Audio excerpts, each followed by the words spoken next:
can you just describe where we are in the festival and where we are physically at this moment? Geographically and emotionally? Yes. Geographically, we're in the Pleasance Courtyard, Yes. which is an important hub. Emotionally, we are at the frayed end of the festival. Well, today's the day, isn't it, where, as far as punters are concerned, there are only 5 shows that are good. Yeah. And there are now 4,306 that are equally shit. People who've missed the bus. People who missed the bus, yeah. But this time last year, you were one of those 5 shows. I was on the bus, yeah, I had a bus ticket. How long can we stretch this analogy, do you think? I'm willing to stay on it, because I'm curious to know about how it felt last year when you just heard the news, I am one of the 5. Well, when the conductor first gave me the wink, Yeah. and I was at the bus stop, no, it was a good feeling last year. It was, because last year I didn't really expect it. What was the premise of the show last year that they went mad for? Last year was perfectionism. So last year was whether wanting things to be perfect makes it more likely that they will be, or just makes you unhappy with things that fall short. Nice theme. Not similar to this year's theme. Could you summarise what this year's theme was? This year's theme is how you are a successful comedian if you are miserable off stage. Is that the theme? Well, in my head it is. What did you see the theme as? I thought it was a theme about how if you expect happiness, and the culture is all about making us expect happiness, because we're always expecting a dream life in our dream home, you'll be given disappointment. Yeah. And it was sort of about, it felt like almost a philosophical treatise at times about how disappointment will be your due.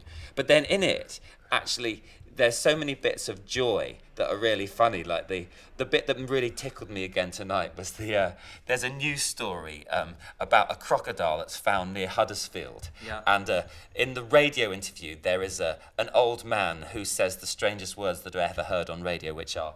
That's not a creature from around here. Yeah, exactly. Like a gentleman, isn't it? That bit, and I just really tickled me, that bit, and it struck me that that a lot of the things that I've really enjoyed about this year's Fringe have often been like people describing true moments.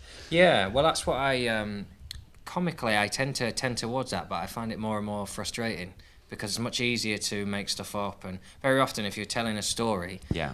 you know yourself, you'll have a bit and you'll think, if I tell the audience that I told my wife that will get a massive laugh. Yeah. And if I tell the audience that I thought it would have been funny if I told my wife that'll get quite a big laugh.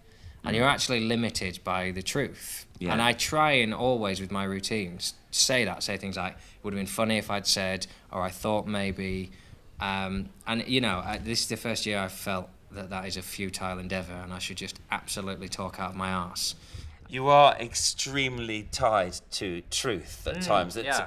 There are moments when you are sort of putting the routine down to say the truth of it. Yeah. Can I just say that in the show, there was a bit that you got very upset by, which was 3 people left. Yeah, I did get quite upset by that. But can I just tell you, I was dying. I almost started to put my hand up because those men, before the show had started, were going, no, let's go, no, let's leave 12 minutes early. We've got to leave 12 minutes early. They had to leave. I understand that. For that thing. But, you know. I understand they had to leave to be somewhere else. But even so, it would be nice to believe that my thing were more important. It's the arrogance of a performer. It's never easy. And it's the fact that you don't refer to it, so however many other people didn't leave are just thinking, maybe we should have left. Where are they going? This is only going to go... I know. I was dying for you to ask, and I could have told you that they just get into a world of shit there, don't you, where you say, does anyone know why they left?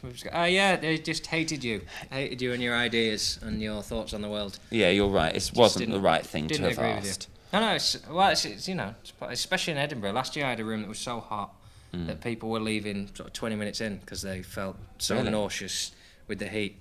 And I had to start saying at the beginning, if you need to leave, don't push it to the point where you throw up on someone's head. Just go and get some fresh air because it's only comedy. You know, don't die. Yeah. Can I ask, have you had a good festival? It's been an interesting festival, this one. You've caught me at an interesting point to ask that question. No, you're feeling like we're in the last Wednesday. So the we're last like, Wednesday, there are how many days left? if 6. we were in a marathon, this is the marathon in which the blisters will have burst. If we were in a marathon, this is the point where the blisters have burst. You've realised that you are no good at running this marathon, and you are about 506th in the race, and you just think, if I don't finish, who will really give a shit? I'm certainly not going to win, but bloody Haile Gebrselassie won again. Yeah. So, maybe it's time to take off the monkey outfit and, try and regain some dignity and get back on that bloody bus. What do you think you're going to do next year? It's impossible to tell, isn't it? The job of a comedian's it's a great job, because someone could come up to me tomorrow and say, do you want to fly to Zimbabwe and host a show about blah, blah, blah? Anything could happen this year. At the moment, I think I'll probably write new jokes, come up and feel like this again, almost a year to the day. Let's do this interview again, a year to the day. Do it exactly in a year's time. I'm tempted to say a sort of Stephen Redgrave kind of, if you see me near a boat. I'm tempted to say, if you see me in Edinburgh doing a show next year, then just kick me in the balls hard. Well, I do understand that. It's that moment of feeling a bit deflated. But I do also believe that there are things that you've seen in the month and have despite your better judgment, you've started to go, despite my desperate urge to be unhappy. I quite like that. I would be quite interested in exploring that further. What are the things that you've noticed and wanted to explore? The bit I started with today, the thought I had in... I had a thought in Andy Zaltzman's show today where he was talking about the polar ice caps melting. And I had a thought that, life will continue after we're gone. And I suddenly realised I was sort of looking forward to the end of the world, which is quite a morbid thought, but quite uplifting as well. I was very struck by the same thought. I was thinking, good thought. And in fact, when I watched you the first time, I was thinking, I think you need to explore how we actually, the end of civilization, part of us wants it. I mean, if you imagine that you were God for a moment and that you'd got Adam and Eve and you'd seen... that civilization began like, 2 made 4, then 8, and you'd seen civilization flourish like a great flower.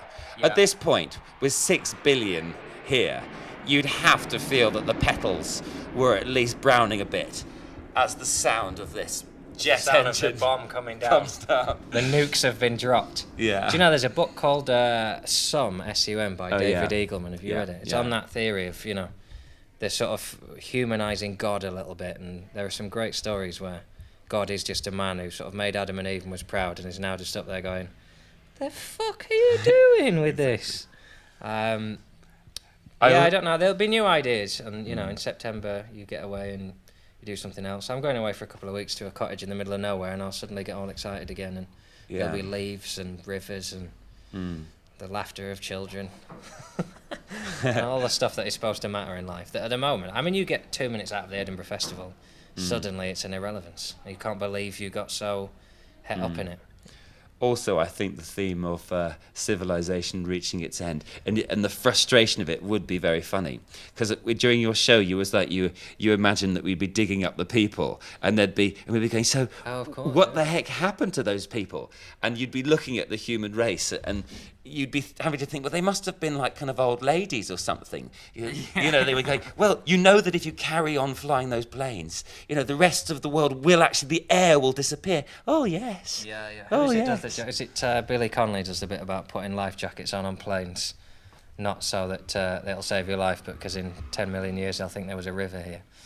I like that thought that there'll be something after us that will find our skeletons and try and work out what we were like. And at the moment, everything at the moment about the internet, which I suspect is what this interview is going on, about how it just makes everything immortal. And this is just a conversation between two blokes that will suddenly be an immortal reference point that you could Google Jon Richardson, Edinburgh Fringe, and this will come up for all eternity. Edinburgh 2010. The interview with Andrew Clover when Jon was feeling quite downhearted, I think we could admit that.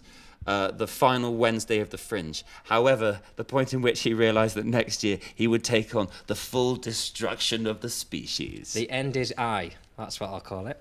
We've got it.